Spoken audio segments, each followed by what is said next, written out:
Welcome back to WagerTalk.com. Staying with the conference tournaments, we're going to take a look at each of the big conferences, and we're going to see if there's any sleepers that might be able to pull the upset and come away with the victory for the conference tournament. We're going to go through them.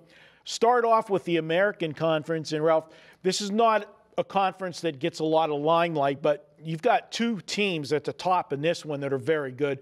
Cincinnati's been there for a long time. The newcomer, Wichita State, comes with a lot of pedigree. Missouri Valley Conference, they always dominated that conference, made it into the tournament every year, and has made some noise in recent years. And those two have, risen to the top of the conference, and there's no value in betting either one of those two. And those two just played last Sunday, and I wonder if that game going down to the wire takes a little something out of one of them, because Cincinnati was able to get their revenge on Wichita. I did. I had Wichita in that game, and I thought, Cincinnati hasn't really beaten anyone. Going into that game, they had only beaten one top 50 team, and that was Houston at home. So I was on Wichita State at home, lost that. I think that'll help Wichita State in the third game. Wichita State did beat them in Cincinnati. And I think seeing the press that close to tournament time, if they face each other in the finals, certainly helps the Shockers. But again, we both like either one of the top two teams, so we'll pass on the American with no long shot. No long shot in there. The ACC, here's one where, you could get a long shot, because we've got the two favorites. Virginia, absolutely deserving it. Virginia, best team in the conference from the start to finish, best team in the country. Play hard-nosed defense, but you're not getting any value with them. I'm surprised, and again, is this just a production of the name, Duke being such a big, second favorite? I know they're probably the second best team in there, but they got them at 9-5 at the Westgate, to win the conference. And Duke just doesn't, they haven't shown me to be a 9-5 team this year. Well, I think their comeback against North Carolina got them there, And again, that's the problem with some of these guys. Don't force action. Vegas puts these out to make money. And since you can't bet the opposite side, when you have two teams at 2-1, or better to win a conference tournament, there's not much value on those teams. So, it's an area where if I had to take a flyer on a long shot, and it would be a long shot because, I think Duke or Virginia or North Carolina win this, but no value in those. NC State's shown me the potential to either have a very horrible game or a very good game. They're a team that can get hot for a couple games, and they would probably need couple of the top seeds to get upset and then have an easier route, because they're not going to go through it and upset everyone. But if they get an upset in front of them and are playing a lower seed in a game, I could see them perhaps winning a few games and being hot. Well, the one I'm going to go with in the ACC that, could possibly make some noise is Virginia Tech. And here's a team that has beaten Virginia, has beaten Duke. They have the type of team that can frustrate a team. And a lot of these teams in the ACC are more finesse teams. They like to go up and down the floor, the Dukes, the North Carolinas. But, Virginia plays hard-nosed defense. Virginia Tech can slow the game down and play you in a half-court game. And that can frustrate teams at time. And I think they've shown their ability. Now, obviously, they've played much better on their home floor than they have on the road. But if you get an upset somewhere along the line and the cards align, this team has confidence because they have beaten all the big teams that they could make a run. It's 30-1. If you want to take a flyer, that's mine in the ACC. Moving to the Mountain West, and I would not put this in the Premier Conference category, but it is here in Vegas. There is one team in here that I think is head and shoulders above everybody else in the conference, and that, of course, is Nevada. They've played super. But you look at this one, do you see any value? You got some teams that were playing good basketball at the end of the season in the Mountain West. Can they carry that through?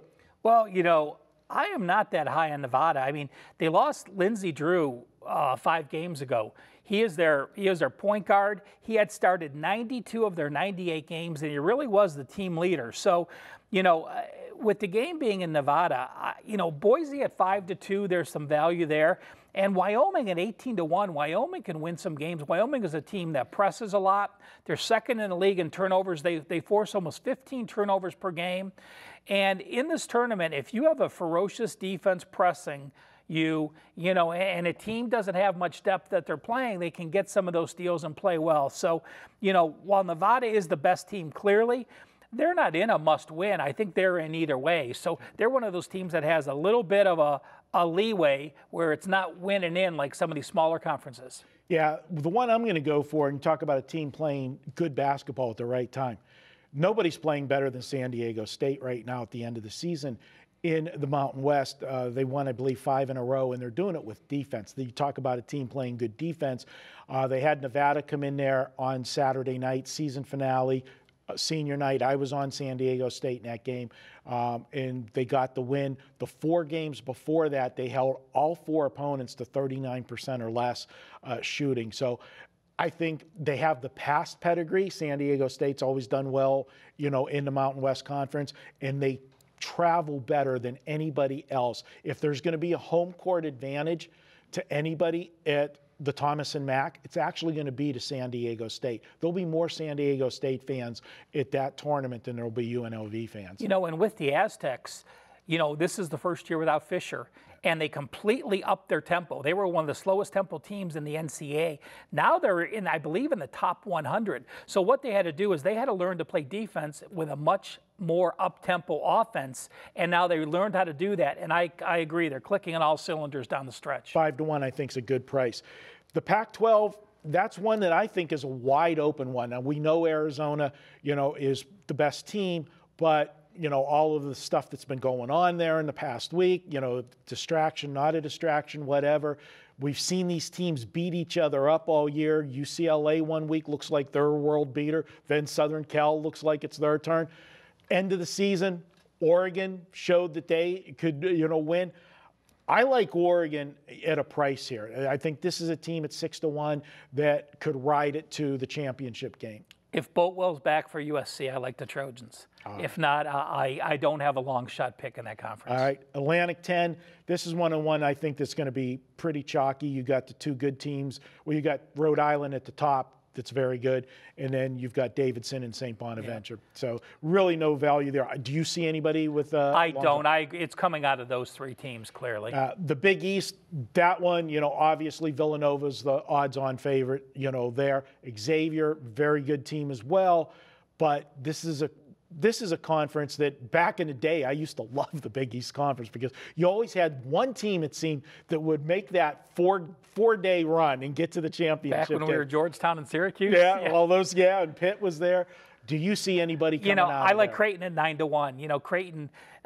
Creighton was a team that could have been a Final Four type team. They lost Martin Kay 19 games ago. I mean, their premier player. But they've learned how to play since then. They beat Villanova. They lost to Xavier by 1. At 9-1, I think it's worth a few pennies. Big 12, Kansas for the 14th year in a row got the Big 12 title. Does that carry over to the Big 12 conference? Well, now I think there's value on Texas Tech. Texas Tech was a team that was 22-4. We know that they lost 4 straight games with Keenan Evans either injured or missing that game. He's back. He played 26 minutes in their win against TCU. The only problem is Chris Beard's in his 3rd year there. He was 1 year at Arkansas Little Rock. Then he came over to Texas Tech. They lost their first game 2 years ago as a favorite. They lost last year as a favorite.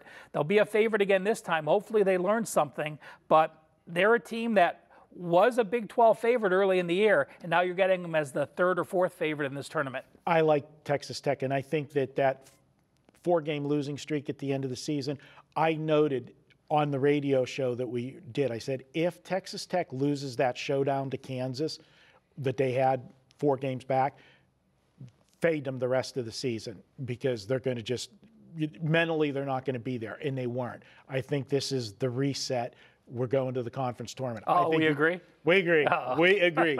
Look out, Texas Tech. And the last one, we'll do the SEC. It's always been Kentucky. They've been the top dog till somebody knocks them off. Well, they're not the top dog this year in the SEC. They're actually down the ladder quite a few spokes, or whether they finished 4th or 5th. But Auburn was the top dog out of the SEC this year. A lot of teams showed some promise. Florida got hot at the end of the season. Tennessee, at times this year, looked like they could beat anybody. Do you believe in Auburn, or do you think Kentucky, the run they had until the final game, was the buy sign? You know, I love the way they're playing defense down the stretch. Give me Kentucky. It's 300. The SEC championship, the SEC tournament's in St. Louis. Well, okay, so Missouri has a home edge, but besides that, the biggest home edge goes to Kentucky. 330 miles. You know the Blues going to drive there. It'll be basically a home game for Kentucky. I'm getting them as the second or third favorite. They've been there, done that until someone beats them. I'm back in Kentucky. All right, we'll disagree in this one. I like Tennessee at 3-1 in this one. I think Tennessee has the type of team, both offensively and defensively. I like what they've done this year. They've shown that they can go on the road and win some games as well. I'll take Tennessee. There you have it, guys. That's our picks for the conference tournaments. And, guys, if you want to join us every Monday at Wager Talk, just $9. It's Manic Monday. Nothing better than getting a pick for $9. Doesn't matter if it's a regular play, a best bet, or a 5% play. They're all priced at $9 each and every Monday at Wager Talk. And guys, if you like these videos, do us a favor. Hit that thumbs up button, subscribe to our YouTube channel, and be sure to share it with all your friends. We'll be back with more here at WagerTalk.com.